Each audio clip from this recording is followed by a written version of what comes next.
Hey, good morning, everybody. It's a Monday morning. Happy Monday. It looks like here in San Diego, I think we're going to get some more rain. Damn. Every time it rains, the next day when it clears up, then I just like all the pollens and everything just drive my sinuses crazy. You ever have that happen? Oh, geez.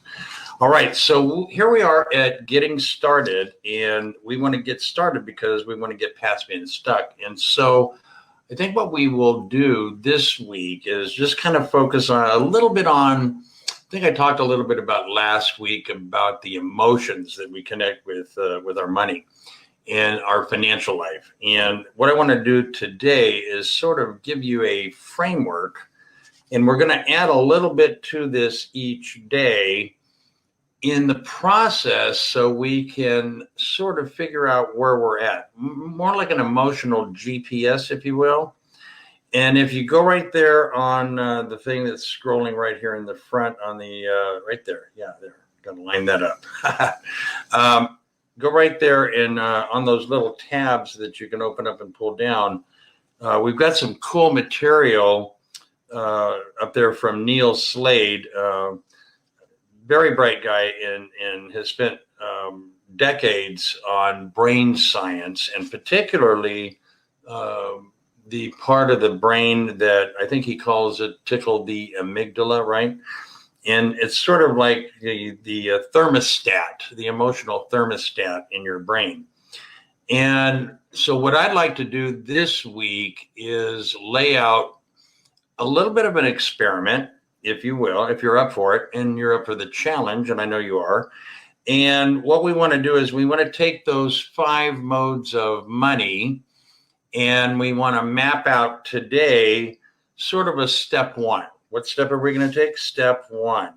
And that first step is we're going to take each of those 5 modes of money this week, starting today. Making money, spending money, saving money, investing money, and wasting money, right? We're going to take those 5 modes and we're going to write them down just simply on a notepad or a little journal book or something, and use your favorite writing instrument, pen, pencil, or crayon. And what we're going to do is we're going to sit down for maybe 5 minutes, right? This will take you 5 minutes of time. This is investing time in an experiment that is going to give you some sense of identifying that emotional GPS. It's really a cool experiment. I'll pull it all together again on Friday and give you a little bit of a hint. There is a pattern that we're looking for, and it will show up. Good morning, everybody. I see Charity, Ulysses, people are popping in. Cool. Good morning. Good morning. And what it's going to do is it's going to give you the ability to maybe see a little bit of a pattern. You ever lose your wallet, right? You ever have a time where you lost a $20 bill? Maybe you lost your wallet. Maybe it wasn't lost. It was misplaced. Maybe it was lost. I don't know. And then all of a sudden you had this like feeling, right? This emotion come over you, almost like panic, right? I remember back in the day, I had we had a little office that was another little business that we owned, and it just did basic tax prep. And we had bought the office one time and had kept the employees. And so I remember I went by there. I would go by there every day and pick up the reports and the daily receipts and go make the bank deposit, et cetera, right? So I remember going by one day and I had this really cool new leather little binder, and you open it up and had all kinds of little dividers, and you had a daily calendar. It was like really cool. And I had a lot of stuff in there. Like I had my license in there and just some other shit, some credit cards. And so I got the envelope and put the cash in the envelope. It was about, I don't know, $1,500, $1,600. It was the weekend. This was like a Monday. And then I remember I stopped at Ralph's. And I can't even remember what the hell I stopped at Ralph's for, but Ralph's was a big deal back in the day. So I stopped at Ralph's and I got something and take the cart and then, take it to the car and unload the cart. and then I put the cart back. I'm the guy that will actually put the cart back. Don't leave it in the parking space. I hate that. You pull into a parking space and then like a shopping cart, like, holy shit, God, now I'm gonna move the cart. And so anyway, I put the cart back, got in the car, took off. I get about, I don't know, maybe 8 or 10 blocks, 4 or 5 lights down the road. And all of a sudden it hit me. I had left my leather thing that had the bank deposit envelope inside of it. And man, I just panicked, right? And I made like an illegal U-turn, right? Went through a light. It was red and I was supposed to go on green, not red. And went back and I'm looking for the cart. I know where I put the cart. It's not, the thing's not there. I go in, find the manager, and there's my little leather binder thing. And inside was a little note that the parent of the girl that found it wrote, and just gave the name and phone number, and left a little note. And I remember calling back. She was a Girl Scout. I bought her whole batch of cookies, right? I went and bought all those cookies. But anyway, I got my wallet back and got the cash back.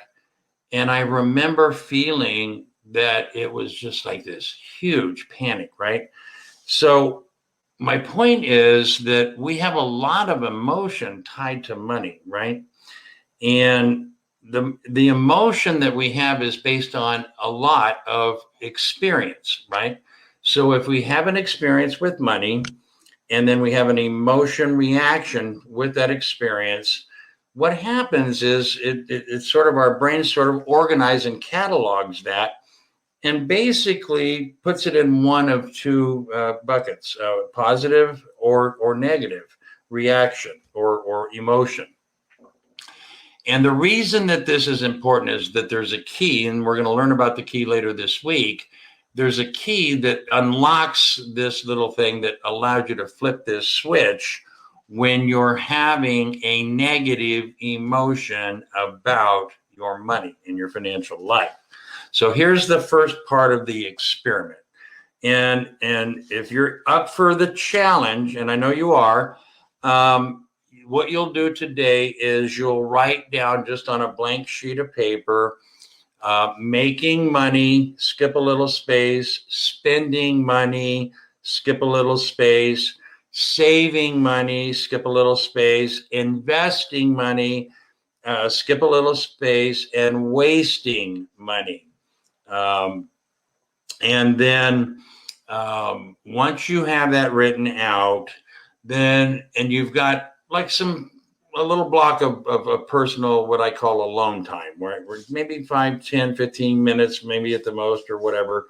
And you be the gauge and judge of how amount of time you want to put on this.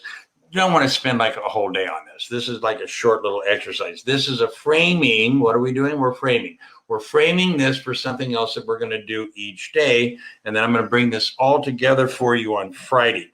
And it's kind of cool. It's actually really cool.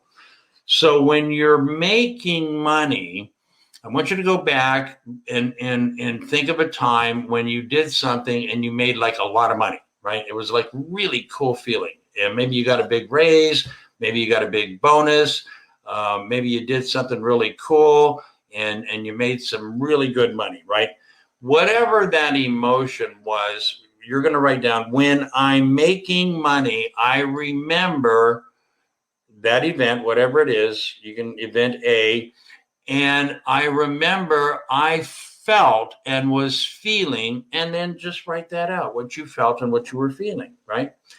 And then take a time when you were spending money. You ever go out and you have a situation where like you treat yourself to something, right? I don't mean like a Lambo, right? I'm just talking like a treat, not like a Lamborghini. That's a treat, but we don't. None of us do that every day, right? Whatever that treat was, maybe you went to Nordy's or Macy's, like Mrs. John, Deborah, and you bought a little treat or a little gift. for yourself. Or maybe you took yourself out to lunch or some little treat, right? You're spending money on a treat for you. Write out a little sentence about what that emotion, what it felt like and what you were feeling, what we felt like and what we were feeling. That's the key words right there.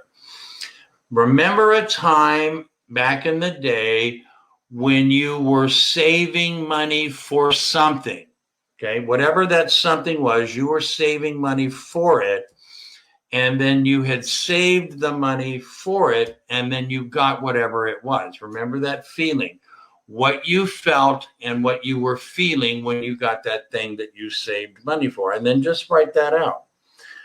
If you've ever taken time to invest money into something, even a small little investment, maybe a 401k, maybe a half an ounce of silver or gold, or some little thing that you invested some money in, and it worked for you, and you got like some return on your little investment or your big investment.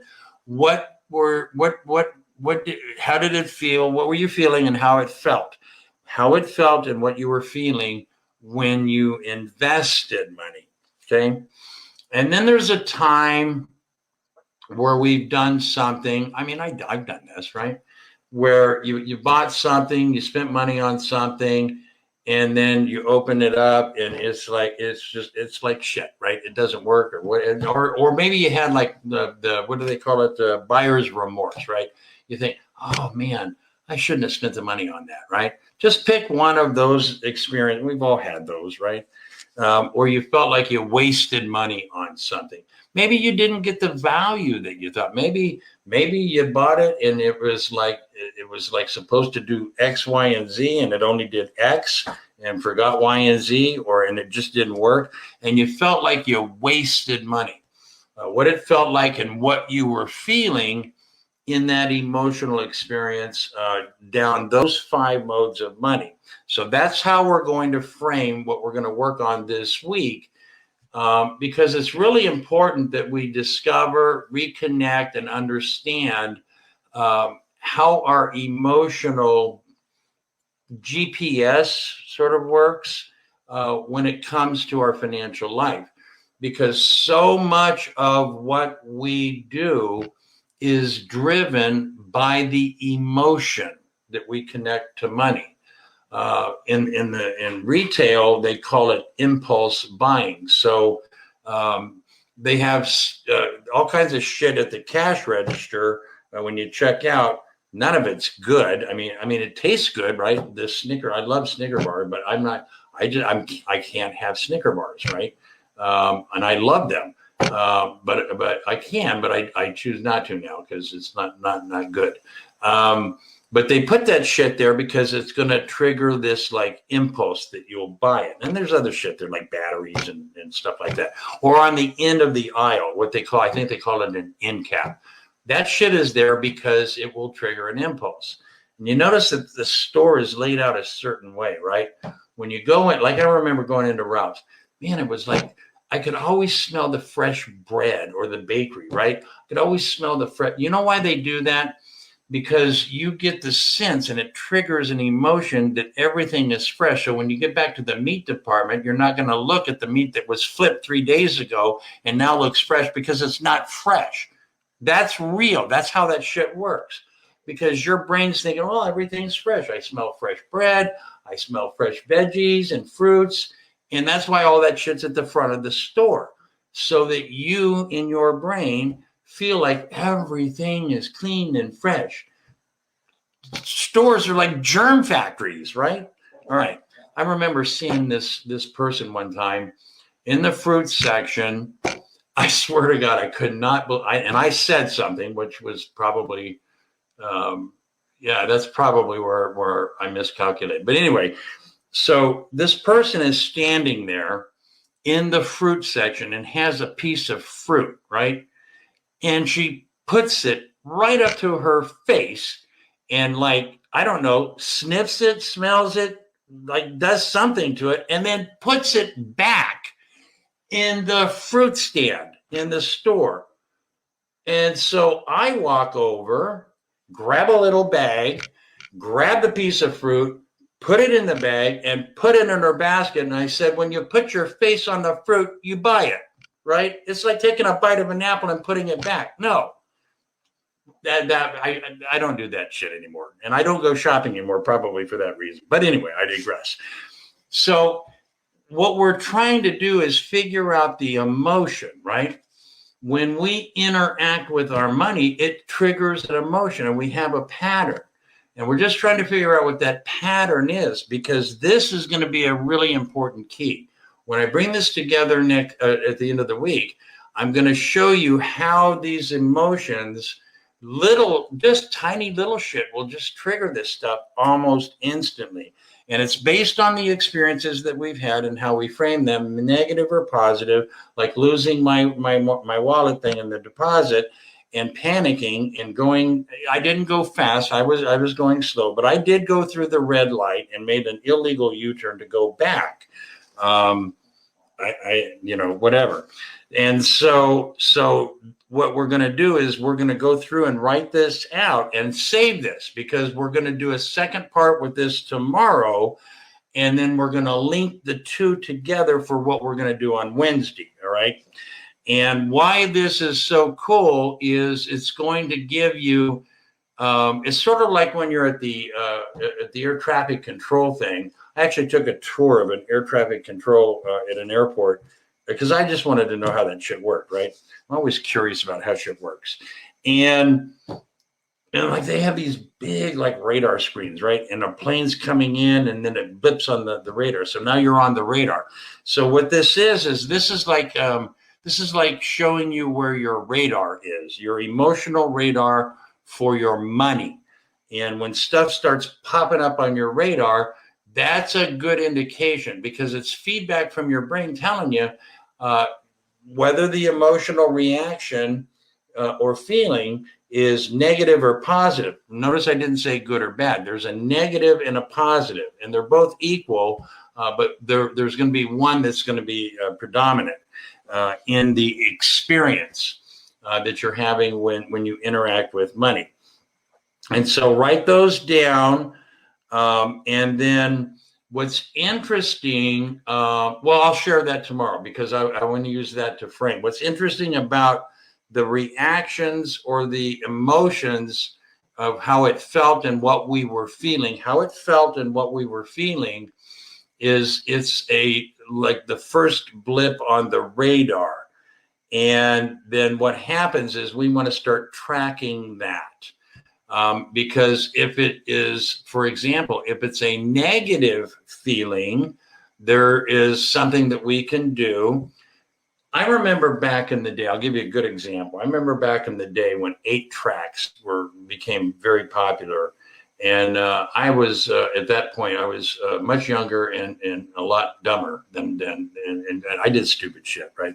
And so I had this really cool car, and so I went and got I got one of these 8-track things put in, right? And it took several hours, right? Because they had to put speakers and then you'd order from like Columbia Records. You get on the record a month and 8-track a month club, or what? Some damn club that you join, auto ship, right? Auto pay kind of thing. And so what happened? Actually, no, because back in the day they'd send you the bill. But anyway, so you get you get like a collection of 8-tracks. And what was cool about 8-tracks is they were new and cool. And what sucked about 8-tracks is that after you kept playing the same song that you bought the one for the hit song and all the other songs were like shit, right? One song, you bought that 8-track for that one song because it was cool. And all the other 8 or 9 songs were like, oh shit, oh God, ugh. But you wanted that one. Well, what they didn't tell you, or they didn't tell me at least, is you keep playing that damn thing on that same song, and after a while it kind of wears thin, right? It makes sense. It's tape, right? It's an 8-track tape. I don't even think they make that shit anymore. And then you go to pull the thing out, right? You hit the eject button and you're pulling it out, and it comes out, and there's all this tape stuck, like your machine just ate your 8-track, right? And it's just like eating the damn thing, right? Well, now you got an 8-track that's like worthless.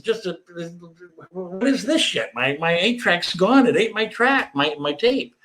Well, what happens is the brain with money kind of works the same way. It keeps playing this loop over and over. When it's something good, it plays it over and over. But when it's something negative that's happening and we get a negative emotion, that loop actually triggers something else. And we're going to learn about what that is this week, because that's your key.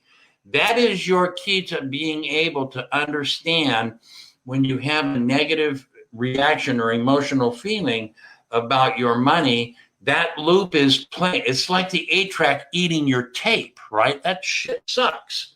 And so what I want to do, I remember when then like cassettes then came out, right? So what did I do? Yeah, I, like every other dumbass, went down and bought another one of those and upgraded to the cassette. And so, but then that same thing happened, right? Not as often. And so anyway, so the loop that's playing over is a pattern, and it is triggering something that you can flip a switch. I'm telling you, it's this simple. You can flip a switch when it shows up on the radar at the airport, like on your brain. And when that blip comes up on the radar and you know that instant feeling, there's a switch that you can, there's something you can do, right? I use a metaphor of a switch. Something that you can do, and it's powerful. It will absolutely just shock you in a cool way. It will be cool what you can do on how that works, and flip that into your favor. Because that whole thing about auto ship and auto pay, auto deposit, oh, don't think about it. You know, you don't have to think about it, and it's peace of mind. No, it's not peace of mind. I'm just like nervous because I'm not thinking about my money and putting it on auto ship, right? Well, that part that feels good is short-lived, but the negative part that's not feeling good or leaving a good feeling or a negative feeling, that's playing back in the background. And we don't realize that it's playing in the background. So we've got to figure out a way to turn that off, right? And flip that in our advantage. I'm all about having an edge, right? You have an edge on something and you're always going to win, right? Because you have an edge, right? And so what we want to do is give you that edge. And so if you're up for the challenge, and I know you are, then we'll go ahead and start today with doing this. Now, if you're still doing the challenge with the receipt thing and the journal thing, that's cool. Aces to you, because you're going to learn more. The more you do it through the end of March, the more that you're going to discover, not only in patterns, but it's going to be empowering, because it's going to give you a whole shitload of other choices that you're going to be able to make. And I always believe in human beings having more choice, not fewer choice, right? Or less choice. And so what we want to do is go through each of those, how it felt and what you were feeling on each of those 5 modes, and just write it out. It's private, so it's yours. You don't have to share it with anybody. You can if you want. And just write that all out. And then tomorrow I'm going to give you part 2, and then we'll put the 2 together. And then that will form a new thing that we'll work on Wednesday. So that Friday I can pull this all together and give you some really cool stuff. So again, today is Monday. I don't know. When I got up this morning, because I get up early because day trading and the market opens and I got to do all that stuff, right? And so I'm looking out, and it looked again like it was going to rain, but now it looks like the sun's trying to come out. My wife Susan loves the rain, so we get to, she gets to get a fire, and I go start the little fire in the fireplace. And she's a writer, so she's writing her book right now, and so it's kind of cool. I'll be honest. I hate the rain. I don't like the rain. I get wet. I don't like to go out in it. It's cold. I want warm and dry, right? So we figure out a way to work around that, because she loves it and I don't. But it works out. We get it worked out. The cats, they're okay with the rain. They don't like the thunder, man. Their tails the fur pops up, and they just wound up. Don't like the thunder. If you're going to do the exercise, here's one last point. Make sure you write down the date and the time that you did this. There's going to be something important about the time. So make sure you're like, if you did it in the morning, then you can just write, I did it, 9 o'clock or in the morning. Morning's fine. If I did it in the afternoon, put afternoon. If I did it in the evening, put the evening. That's a little bit important right now. It'll be more important next week. But write down the time that you do it. It doesn't matter what time you do it. Just make a note and just write it on the sheet of paper in case that does become something we want to look at down the road. All right, cool. So we've got our work cut out for us. It's not really work. It's kind of fun because we're going to learn some new shit that's really cool. And it's going to take a situation. You ever feel like you didn't have any power over something, right? That feeling just totally sucks, right? So what this is going to do is going to give you the opposite feeling. It's going to feel like, man, I am really in control here. I really do have it all together. And what we want to do is we want to tap into that, but we've got to figure out where the patterns are at first before we can flip on the switch and make sure we can do that. All right, so cool. Let's have a great, awesome week. And thanks for those that sent emails and text messages. I got a few, this was kind of weird. I got a few, I'm still trying to figure this technology shit out, man. I tell you. So I hooked up this Instagram thing on this phone, and I got an Instagram, but it says I'm friends with this person, but they're not like a member of the group, and I don't know. So if you're that person, I don't know you, and I've made the mistake of responding, and then all kinds of just weird shit shows up on my computer. So if I don't know you and I got an Instagram from you, I'm not ignoring you. I just don't know you. And if I don't know you, I think my mom used to tell me, don't talk to strangers. Well, it's kind of like that because the last time I did that, some shit popped up on my computer and it was just, oh my God, I can't believe the crap that we have to deal with. Anyway, so that's how that works or not. Have a great day. Don't put too much focus on this because Wednesday is going to start making sense. And Friday, it's going to all come together and you're going to be really cool and happy that you figured this part out. When I did this back in the day, I remember, man, it was like when it all sort of came together, it was like, man, why was I making this shit so hard? You ever work against yourself, right? And you just make the job harder. It's like focusing on petty stuff. Like some of this shit just doesn't matter, right? It's petty. Don't focus on it. Don't sweat the small shit. We got big shit to do, and let the little shit take care of itself. All right. Have a great week. And if you need me, hit me an email. Go there to, let me get my finger lined up with the camera. There we go. Right there. And I think it's the second tab, you can download some cool shit that Neil Slade gave us to share with everybody. What a cool guy. And I'll share that story sometime later in the week or maybe next week. But a very cool guy that did that. So take care and hit me if you need me. Cheers.